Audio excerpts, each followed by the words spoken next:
আসসালামু আলাইকুম। ঈদ মোবারক, ঈদ মোবারক। যে যেখানে আছেন, যে যেখান থেকে দেখতেছেন আমাকে, আন্তরিক শুভেচ্ছা রইল। সবার জন্য সবাই দোয়া করবেন। ঈদ মোবারক, ঈদ মোবারক। অগণতান্ত্রিক সরকার, ইনুস সরকার, এরা গণতন্ত্রের ভিতরে ছিল না, অগণতান্ত্রিক ছিল, জুলুমবাদ ছিল। কিন্তু তাদের আমলেও বুঝছেন, আমরা ঈদ দেখছি। হ্যাঁ, ঈদ ভাগ্যে পড়ছে, 18 মাসের মধ্যে 2টা ঈদ পড়ছে। 2টা ঈদ তো আমরা দেখছি। আরে একজন স্বরাষ্ট্র উপদেষ্টা ছিল শিশু সুলভ, এই মহাখালী বাস স্ট্যান্ড কমলাপুরে যায় ঈদের আগে সবাই সঙ্গে কথা বলতেছে। সাংবাদিকরা কিছু জিজ্ঞাসা করলে মিথ্যা বলতো না, যেটা সত্য ওইটাই বলতো। না বলতে পারলে হাইসা উড়াই দিত, অথবা উল্টা একটা প্রশ্ন করত, হাইসা দিত। একেবারে মিথ্যাবাদী বলা যাবে না।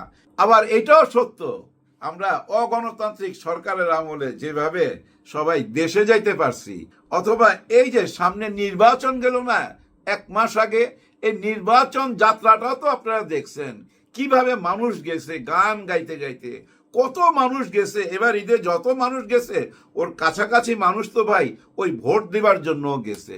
অগণতান্ত্রিক সরকারের অধীনে ওই ভোট যাত্রাটা তো আমরা দেখছি, 2টা ঈদও দেখছি। কিন্তু এমন কি দেখছি? না, দেখি নাই। আহারে হাহাকার, আহারে কান্না। স্বামী চলে গেছে ট্রেনে, বউ রয়ে গেছে স্টেশনে, উঠতে পারে নাই। টিকিট কাটা, টিকিট কাটা, টিকিট দেখাইতেছে, জায়গায় নাই, কোথায় উঠবে। আগেই সব বুক কইরা ফালাইছে, ওই যে ব্ল্যাকে টিকিট বিক্রি কইরা ফালাইছে। বিশাল বড় সিন্ডিকেট, তো কিভাবে আপনি ভাঙবেন? এই সিন্ডিকেটের সাথে নিচের থেকে উপর পর্যন্ত জড়িত। কে না জড়িত, ওই তদন্ত কইরা বাইর করার মতো, এইসব তদন্ত কইরা বাইর করার মতো বাংলাদেশে সাংবাদিক আছে না? আছে, 2-4 জন আছে, সত্যি কথাগুলা বলতেছে, তুইলা ধরতেছে সবকিছু। কিন্তু বাকিরা চাটাচাটিতে ব্যস্ত। হ্যাঁ, চাটাচাটিতে ব্যস্ত। এবার ঈদে যারা দেশে যাচ্ছে, তারা কিন্তু গণতন্ত্রের গোষ্ঠী মারতে মারতে যাচ্ছে, মনে মনে গণতন্ত্রের গোষ্ঠী মারতে মারতে দেশের দিকে যাচ্ছে। আরে বিপদ! একজনকে দেখলাম লঞ্চের ওই হ্যান্ডেল ধরে ঝুলতেছে ভাই, পানিতে ঝুলতে ঝুলতে যাচ্ছে। কিছু দূর যাওয়ার পর আবার পানিতে পইরা গেছে, আবার ওরে বাঁচাইতে হবে। ওইদিকে দেখলাম ভাই একটা বাস রাস্তার আইল্যান্ডের সাথে বাড়ি খায়া 3-4 পোল্ট্রি। এদিকে তো ট্রেন অ্যাক্সিডেন্ট আপনারা শুনছেন, কত রকম দুর্ঘটনা, কান্নাকাটি, হাহাকার। কেন? এখন তো আর অগণতান্ত্রিক সরকার নাই, একেবারে নির্বাচিত সরকার। গণতন্ত্র বাঁচাইবার জন্য যারা আসছে, তাদের একটা পরীক্ষা হয়ে গেল। এই ঈদ কিন্তু একটা পরীক্ষা ছিল বিএনপির জন্য, বর্তমান এই সরকারের জন্য বিরাট বড় পরীক্ষা। এই পরীক্ষায় কিন্তু ওনারা ফেল করলো। হ্যাঁ, ফেল করলো। বাই রোডে বাসের দিকে তাকান, শত শত না হাজার হাজার প্রবলেম। ওদিকে ট্রেনের দিকে তাকান, শত শত প্রবলেম। ওদিকে নদীগুলোর দিকে তাকান, লঞ্চে, স্টিমারে, আহারে প্রবলেম, আহারে হাহাকার। দেখেন ভাই ব্রাদার, ঝড় বৃষ্টি আসবে এটা কে না জানে? আমরা তো ঘরে বসে জানি। আমাদের তো একটা আবহাওয়া অফিস আছে, ওইখান থেকে তো সংকেত দেয়। তারপরও কেন এই জাহাজগুলা ছাড়লো, এই লঞ্চ স্টিমারগুলা ছাড়লো? জানেন, যখন ঝড় হইতাছিল, ভিতর থেকে চিৎকার করতেছিল আর আজান দিতেছিল, মা বোনদের কান্না কে দেখে? দেখার কেউ নাই তো, আসলে দেখার কেউ নাই। কিন্তু ছিল তো, এই যে কিছুদিন আগে অগণতান্ত্রিক সরকার, ইনুস সরকারের আমলও তো ছিল, এর আগেও ছিল ভাই। 15-16 বছর এরকম ঘটনা দেখা যায় নাই। ঘটনা যে ঘটে নাই তা না, কিন্তু এরকম দেখা যায় নাই। এবার যেটা দেখা গেল, তার মানে কি জানেন? প্রথম পরীক্ষায় ফেল। আর এই ফেলটা করার পিছনে আরেকটা বড় কারণ কি জানেন? ওনাদের যে মিনিস্টার, এই যে যোগাযোগ মিনিস্টার, উনি তো হার মানবে না। উনি হার মানার মানুষ না তো। একবারের জন্য নিজের ভুল স্বীকার যায় নাই এই মিনিস্টার সাহেব, একবারের জন্য নিজের ভুল স্বীকার যায় নাই। উনি উনার কথাই বইলা যাইতাছে, কিন্তু মানুষ যে কান্নাকাটি করতেছে, সারা দুনিয়া দেখতেছে, প্রবাসী ভাই বোনেরা মিডিয়াতে এসব নিয়ে লেখালেখি করতেছে, কিন্তু উনি কিন্তু এগুলা স্বীকার যায় না। উনি কিন্তু এর মধ্যেই নাই, ওনার কথা উনি বইলাই যাইতাছে। দেশের জনগণ কি বলতেছে 2 পয়সা দিয়ে তোয়াক্কা করতেছে না। কারণ ওই যে গণতান্ত্রিক সরকার, গণতন্ত্রকে মুক্তি দিবার জন্য আসছে, গণতন্ত্র বাঁচাইবার জন্য আসছে। আর মানুষ মনে মনে বলতেছে গণতন্ত্রের গোষ্ঠী মারি। কারণ ওর তো ব্যথা লাগে ভাই, যার ব্যথা লাগে সে বুঝে। যে পরিবারের দুইজন মানুষ ওই যে লঞ্চে ঘষা খায়া পৃথিবী থেকে বিদায় নিল, ওই পরিবারের হাহাকারটা দেখেন। এরকম শত শত পরিবারের হাহাকার আমি দেখতেছি। তো অথচ এটা ম্যানেজ করা কোনো ব্যাপারই তো ছিল না। সিস্টেমটা তো ডক্টর ইউনূস স্যার কইরাই দিছিল। ওই সিস্টেমটা মাইনা চললে কি হইতো? এত রদ বদল করার কি দরকার ছিল? 1 মাসের মধ্যে সবকিছু উল্টায়া পাল্টায়া নিজের লোক বসাইছেন, আর নিজের লোক বৈশা যা করার তাই করছে। এখন যা কিছু করতেছে কিন্তু ওই নিজের লোকরা করতেছে, এখানে বাইরের কেউ নাই। তারপরও ভাই হাজার হতাশার মধ্যে একটা দৃশ্য ভুলার মতো না ভাই, ভুলার মতো না। এক ভাইকে দেখলাম তার বোনকে কাঁধে নিয়ে ছিল ট্রেনের উপরে, এর মধ্যে বৃষ্টি চলে আসছে, স্টেশনে যখন থামছে সে বোনকে কাঁধে নিয়ে ভাই বীর পুরুষ ভাই, হিরোর মতো পাইপ বায়া বায়া বায়া বায়া নিচে নামতেছে, আর সবাই আল্লাহ আল্লাহ করতেছে, আল্লাহ আল্লাহ আল্লাহ। পয়রা যাওয়ার ভয়ে সবাই আল্লাহ আল্লাহ করতেছিল চারিদিকে। আর ওই বোনটা না তার ভাইকে এইভাবে জড়ায় ধরে রাখছে, আর ভাইটা স্পাইডার ম্যানের মতো নিচে নামতেছে ভাই বায়া বায়া। দেখার মতো দৃশ্য, এই দৃশ্য ভুলবো না কোনোদিন।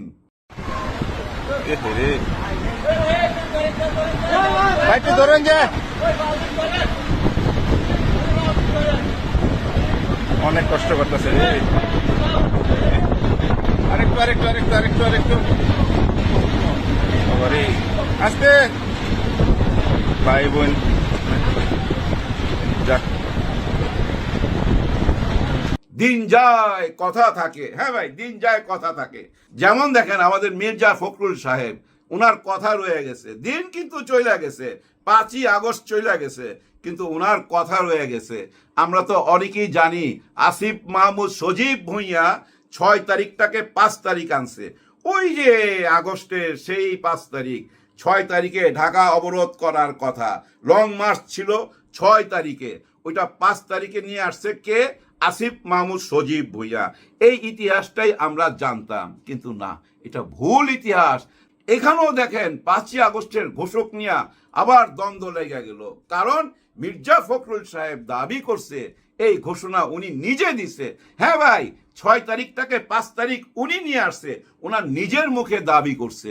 4 আগস্টেই আপনার আমি মনে করছিলাম যে আন্দোলন পরিণতির দিকে যাচ্ছে, তখনই আমি মেসেজ পাঠিয়েছিলাম যে যখন আপনার 6 তারিখে ঠিক করেছিল তারা গণভবন বিভাগে যাত্রা করবে, এটা আমি মেসেজ পাঠিয়েছিলাম যে 6 না 5-এ করতে হবে। মানে এই পরিকল্পনাটা আপনার ছিল?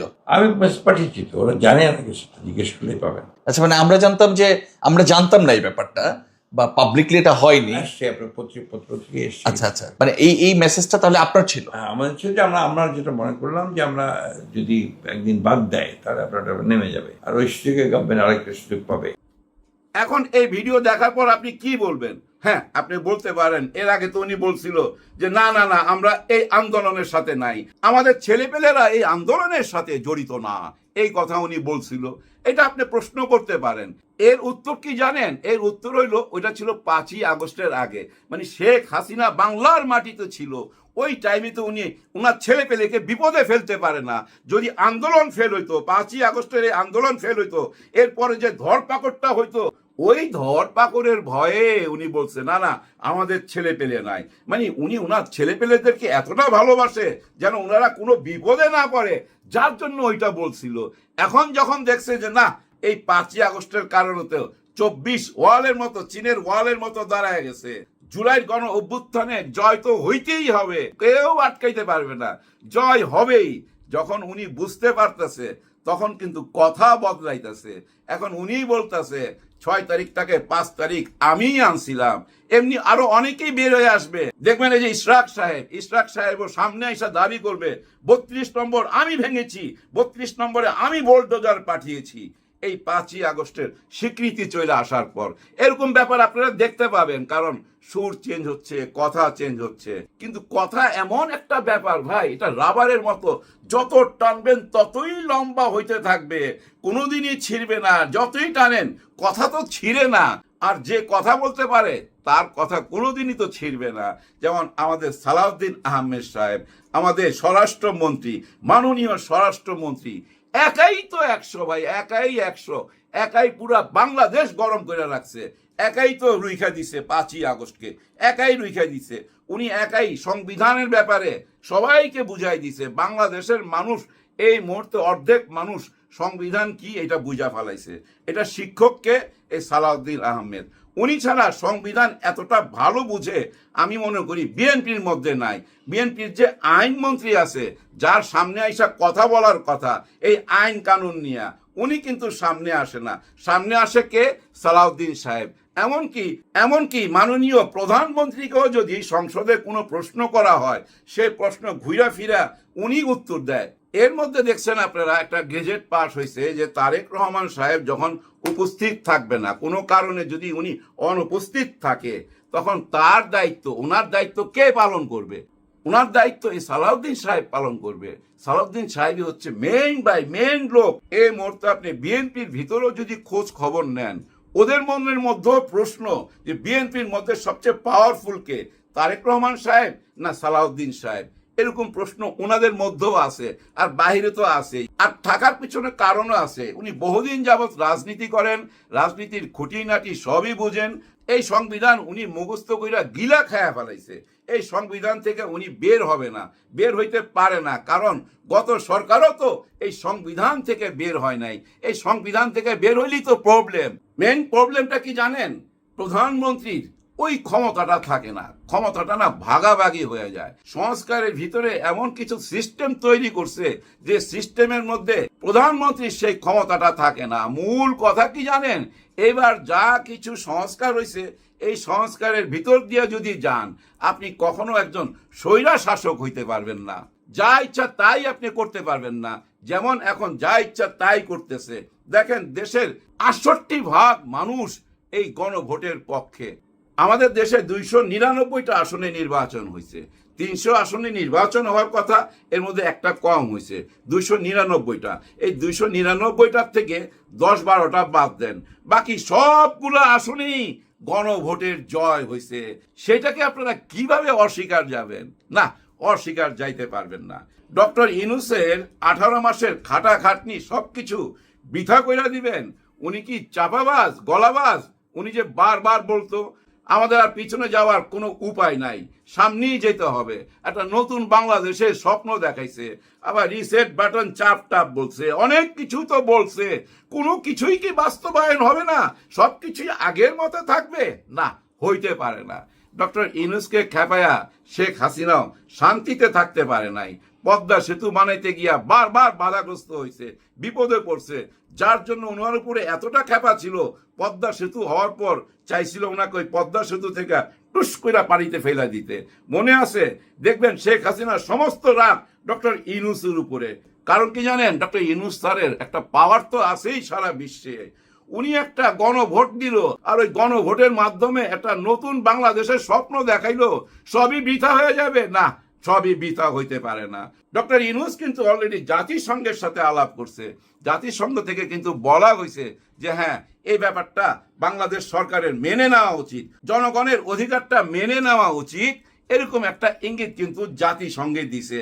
এবং উনি এইটাও বলছে সংবিধানেও কিন্তু এটা আছে লেখা, এবং উনি এইটারও ইঙ্গিত দিছে সংবিধানে সবকিছুর পাওয়ার দেওয়া আছে জনগণকে। সেই জনগণের ভোটটার অধিকার তো দিতেই হবে। ডক্টর ইউনূস স্যার এভাবে ছেড়ে দিবে না। উনি হারার মানুষ না তো ভাই, উনি হারার মানুষ না।